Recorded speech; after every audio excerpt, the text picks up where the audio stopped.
ए दृश्य ହେଉଛି ଶ୍ରୀମନ୍ଦିରର। ଜଣେ ଅଧଲଙ୍ଗଳା ଲୋକ ଅତି ବିକଳ ହୋଇ ମନ୍ଦିର ଭିତରକୁ ଦୌଡୁଥାନ୍ତି। ତାଙ୍କ ପଛରେ ଦୌଡୁଥିଲେ ସୁରକ୍ଷା ଦାୟିତ୍ୱରେ ଥିବା ପୋଲିସ କର୍ମୀ। କଟକଣା ନ ମାନି ସିଂହଦ୍ୱାର ଡେଇଁ ଦୌଡ଼ିଲେ ଭିତରକୁ। ତେବେ ସେ ଚୋର କି ଖଣ୍ଟ ନୁହନ୍ତି, ବଡ଼ ଠାକୁରଙ୍କର ଜଣେ ଭକ୍ତ। ଦୀର୍ଘ ଦିନ ହେଲା ପ୍ରଭୁଙ୍କ ଦର୍ଶନ ପାଇଁ ଅପେକ୍ଷା କରି ରହିଥିଲେ। ହେଲେ କରୋନା କଟକଣା ଯୋଗୁଁ ଦୀର୍ଘ 9 ମାସ ପରେ ଆଜି ପ୍ରଥମେ ଶ୍ରୀମନ୍ଦିର ସେବାୟତ ପରିବାରଙ୍କୁ ଦର୍ଶନର ଅନୁମତି ମିଳିଥିଲା। ହେଲେ ମନ ବୁଝିଲାନି ଏଇ ନାଗା ବାବାଙ୍କର। ଭକ୍ତିର ଡୋରିରେ ବନ୍ଧା ଏହି ଭକ୍ତ ନିଜକୁ ରୋକି ପାରିଲେନି। ସିଂହଦ୍ୱାର ନିକଟରେ ପତିତ ପାବନଙ୍କୁ ଦେଖିବା ପରେ ରତ୍ନ ସିଂହାସନରେ ପ୍ରଭୁଙ୍କୁ ଦେଖିବାର ଇଚ୍ଛା ଜାଗିଲା ତାଙ୍କର। ଭାବ ବିହ୍ୱଳ ହୋଇପଡ଼ିଲେ। ଆଉ ସିଂହଦ୍ୱାରରେ ଜଗିଥିବା ସୁରକ୍ଷା କର୍ମୀଙ୍କୁ ଚକମା ଦେଇ ଦୌଡ଼ିଲେ ଭିତରକୁ। ସିଂହଦ୍ୱାର ଟପି 22 ପାହାଚ ବି ପାରି ହୋଇଗଲେ।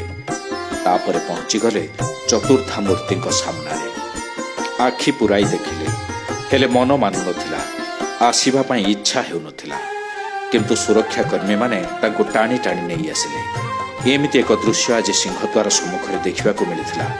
କେମିତି ଭାବ ବିନୋଦିଆ କାଳିଆ ସାନ୍ତକୁ ଟିକେ ଦେଖିବା ପାଇଁ ସବୁ କଟକଣାକୁ ଭୁଲି ରତ୍ନ ସିଂହାସନ ନିକଟକୁ ଦୌଡୁଛନ୍ତି ଏହି ନାଗା ସାଧୁ ଜଣକ। ଆଉ ତାଙ୍କୁ ଅଟକାଇବା ପାଇଁ ତାଙ୍କ ପଛରେ ଗୋଡ଼ାଉଛନ୍ତି 2 ପୋଲିସ କର୍ମଚାରୀ। ଅବଶ୍ୟ ଶ୍ରୀମନ୍ଦିର ପୋଲିସ ଶେଷରେ ତାଙ୍କୁ କାବୁ କରି ମନ୍ଦିର ବାହାରକୁ ନେଇ ଆସିଥିଲେ। ନାଇଁ, ସୁଯୋଗ ଥିଲା ନିଶ୍ଚିତ ଭାବରେ, କାରଣ ଆମର ଯିଏ ପରଦାଦା ଗୁରୁଜୀ ଅଛନ୍ତି ସେ ହେଉଛନ୍ତି ସେବାୟତ ମହନ୍ତ ହରିହରପୁରୀଜୀ ମହାରାଜ। ତେଣୁକରି ସେବାୟତ ଭାବରେ ସେଇ ଯେଉଁ ତାଙ୍କର ଆମେ ଅଣନାତି ଶିଷ୍ୟ ହିସାବରେ ତାଙ୍କରି ଅଂଶ ହିସାବରେ ଆମର ଅଧିକାର ଅଛି। କିନ୍ତୁ ପ୍ରଶାସନିକ ଅବହେଳା ଦୃଷ୍ଟିରୁ ଆମକୁ ପରିଚୟ ପତ୍ର ଦିଆଯାଇନଥିଲା। କିନ୍ତୁ ମହାପ୍ରଭୁ ଜଗନ୍ନାଥ ସେ ଭାବର ଠାକୁର ସେ ଟାଣି ନେଲେ। ସିଂହଦ୍ୱାରରେ ପତିତ ପାବନକୁ ଦର୍ଶନ କଲା ପରେ ପାଦ ଦୌଡ଼ିଥିଲେ ରତ୍ନ ସିଂହାସନ ଆଡ଼କୁ। ପଛଆଡ଼ୁ ପୋଲିସ ମାନେ ରହ ରହ ରହ ରହ ବୋଲି ଚିତ୍କାର କରୁଥାନ୍ତି। କିନ୍ତୁ एकमात्र ଲକ୍ଷ୍ୟ ଥିଲା ମହାପ୍ରଭୁଙ୍କ ଆଖିରେ ଆଖି ମିଶାଇବା। ସେ ନିର୍ବିକାର ଦାରୁ ବ୍ରହ୍ମ, ସେ ଅଚଳ ମୂର୍ତ୍ତି ରତ୍ନ ସିଂହାସନରେ ବିରାଜିତ ଭକ୍ତମାନଙ୍କୁ ଚାହିଁ ରହିଛନ୍ତି। କେତେବେଳେ ଭକ୍ତମାନେ ଆସିବେ, ତୁଳସୀ ମୋ ମୁଣ୍ଡରେ ଦେବେ, ମୋ ପାପ ହରଣ କରିବେ, ମୁଁ ଭକ୍ତମାନଙ୍କର ପାପ ହରଣ କରିବି।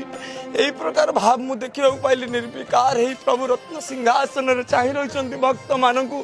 କେତେବେଳେ ଏହି କରୋନା ହଟିବ ଏବଂ ଭକ୍ତମାନଙ୍କର ସୁଲଭ ଦର୍ଶନ ହେବ, ତାର ରତ୍ନ ସିଂହାସନରେ ଭିଡ଼ ଲାଗିବ। ସିଏ ଏକ ଦିବ୍ୟ ଅନୁଭୂତି।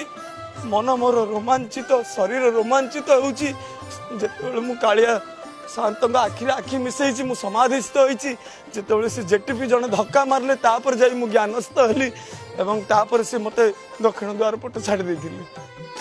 ଦୀର୍ଘ 9 ମାସ ଧରି ପ୍ରଭୁଙ୍କ ଦର୍ଶନରୁ ବଞ୍ଚିତ ଅଛନ୍ତି ଭକ୍ତ। ମନ୍ଦିର ବାହାରେ ରହି ଏହି ସାଧୁ ଜଣକ ପ୍ରାର୍ଥନା କରୁଥିଲେ ଶୀଘ୍ର ମନ୍ଦିର ଖୋଲିବା ପାଇଁ। ଆଜି ମନ୍ଦିର ଖୋଲିଲା ପରେ ଆଉ ନିଜ ଭକ୍ତିକୁ ରୋକି ପାରିଲେନି। ନିଜର ସବୁ ଜୋର ଲଗାଇ ଦୌଡ଼ିଗଲେ ଅତି ପ୍ରିୟ କାଳିଆ ଠାକୁରଙ୍କ ପାଖକୁ। ସତରେ ସବୁ ସେଇ ଲୀଳାମୟଙ୍କର ଇଚ୍ଛା। ହେଲେ ତା ଭିତରେ ଶ୍ରୀମନ୍ଦିରର ସୁରକ୍ଷା ପ୍ରଶ୍ନ ବି ଉଠୁଛି। କ'ଣ ଦର୍ଶନାର୍ଥୀ ନଥିବା ଯୋଗୁଁ କୋହଳ ଥିଲା ସୁରକ୍ଷା ବ୍ୟବସ୍ଥା? ପୁରୀରୁ ଭିଡିଓଗ୍ରାଫର ଚନ୍ଦନଙ୍କ ସହ ପ୍ରଦ୍ୟୁମ୍ନ ସାଧୁଆଙ୍କ ରିପୋର୍ଟ, କେ ନ୍ୟୁଜ୍ ଓଡ଼ିଶା।